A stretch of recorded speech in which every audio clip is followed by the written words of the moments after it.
ready and go. Welcome back everyone to Transporter Gaming here, and this Downforce expansion pack just keeps getting better and better by the car. Should I say that? I should say that. By the car, because look at what we have here now.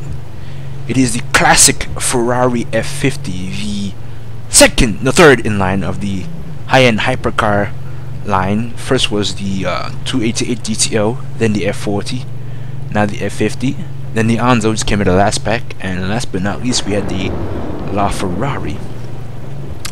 So along those lines, there are only two cars listing that Evolution Studios need to add in order to complete the line, in order to make this one of the greatest arcade racing games of all time, to feature a whole line of Ferraris.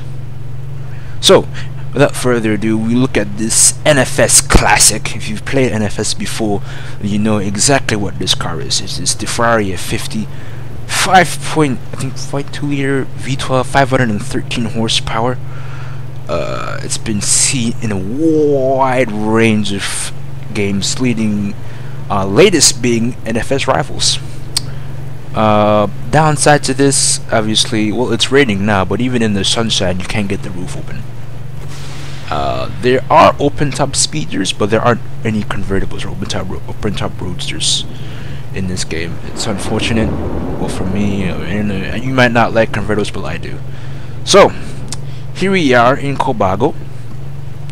Car looking pretty with all the raindrops on it. Let's go look in the inside now. Click, and there it is. This is the business. It's a 6-speed stick, no paddle shift. They didn't put F1 electro-hydraulic transmission until the Onzo, which you can drive in a hypercar. This is a supercar class. The Onzo's in a hypercar class.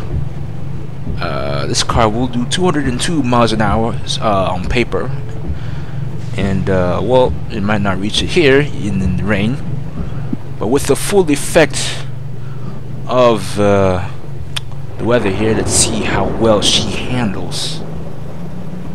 In full effect now, it's actually turning dark now.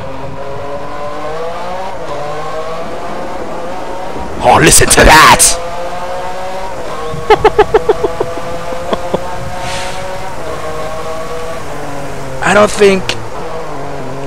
I think no other I don't think any other, wow, look at that, any other didn't mean me, developer studio has done a better job recording and synthesizing the realness of engine sounds than Evolution Studios. Right behind them is EA, or Black Box, or whoever, or Criterion, whoever developed whatever Need for Speed racing game in whatever era or year that it was that it came out, because they are very literal with their engine sounds. There's some that they don't repeat. They do repeat some, like the California and the 458 sound exactly the same, even though the California revs slightly lower than the 458. 458 revs to 9,000. California revs to about 8.5. I'm just gingerly driving this car around now because I am scared. Even though, well, to be honest, I am scared, but this car's handling it quite well. Now, the scary thing to do with this track in these conditions is to grab the 1-1, which you can see in the previous vid. In these conditions, dearie me, wow, dude, don't baby it. In these conditions, don't even bother. Don't even bother, because that thing has so much torque. You'll be spinning for ages. Now, Cobago, it's a twisty, windy track here in Japan. It's not like Ferrari isn't popular in Japan. They have Ferraris over. They have Ferraris there in Japan. And speaking of Japan, Actually, was that Japan or Hong Kong? I don't know, I'm getting my mind boggled as I drive this thing. But for the most part, you have to be rather careful in the wet with the F50, but not as like painstakingly careful as you have to in the 1.1. Why am I comparing it to that? It's just drivability reasons. This doesn't have a lot of torque in it, but as you can see, there it is. It's not afraid to get its tail out when the roads are slippery. And I'm driving like an idiot. Alright, let's see.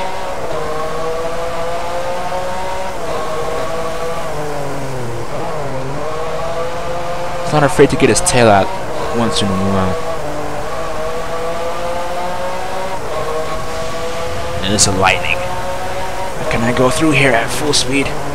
No, I cannot, so it's a good thing I brake there. I'm just babying it though. I feel like I am babying it. Oh, dearie me. Careful.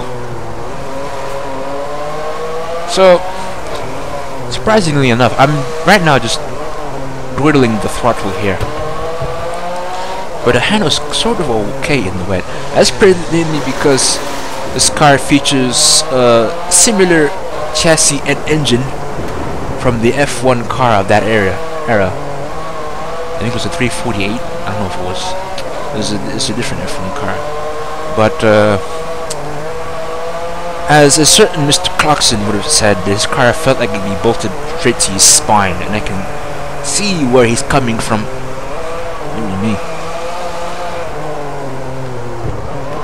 This car just feels very straightforward. Sounds very aggressive.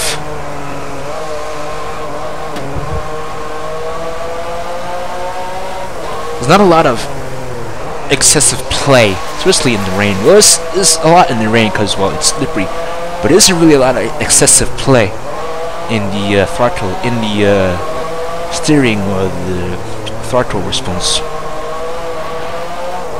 You just drive it like you mean it.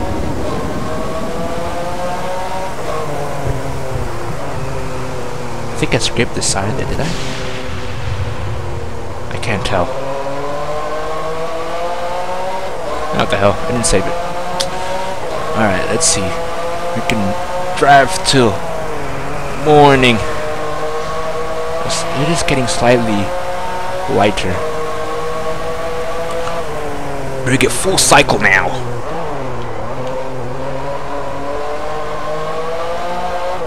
Let's check out the office.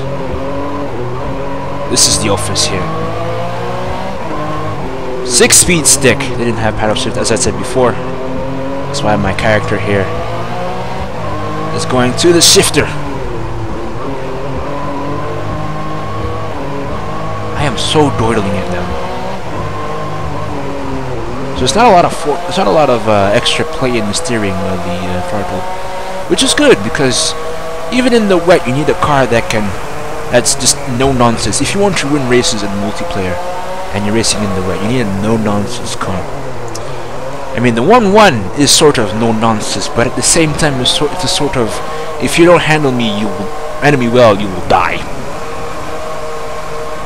That thing is scary fast. I have another video, I think, coming up later today or earlier today about me securing #1 world record in India, and that thing, and that car, everything is scary fast.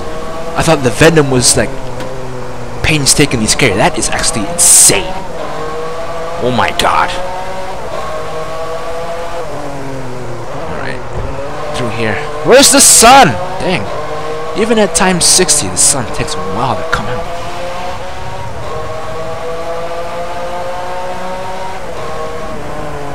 Let's see. The sun's not going to come out. Hold on. That's the moon.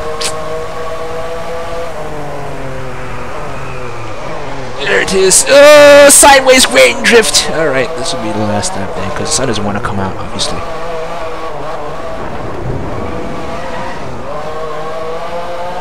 But, yeah. This legend here, definitely one you should consider keeping on your favorites list. And for an NFS fan like myself, this is actually sort of the nostalgic trip, because they did have rainy roads there in the classic Need for Speed.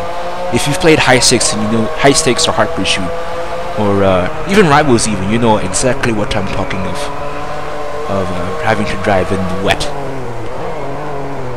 And this F50 was this classic F50 you could drive in the wet in all those games. So this is sort of a nostalgic trip for me.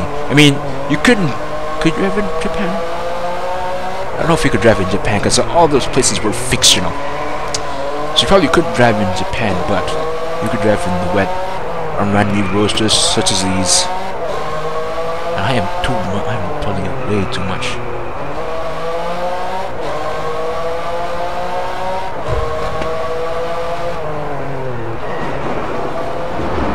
Okay, bit of grip returning there, because one, it's not raining.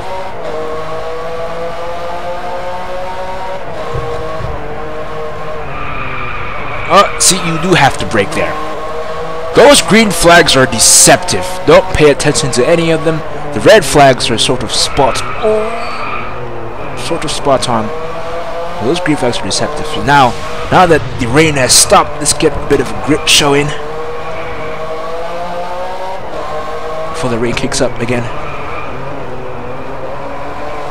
Oh, this thing grips. Oh no, the rain has kicked up again.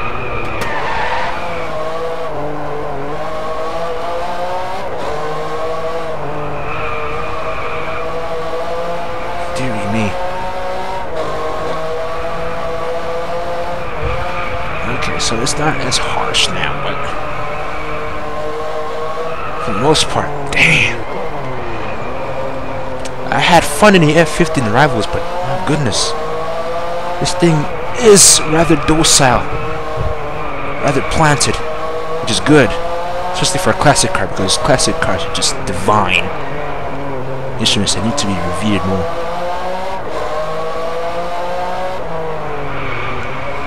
I think I babied that. Then the chicken down on that corner.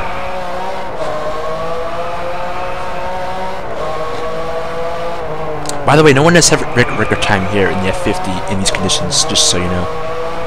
So I'm going pretty slow.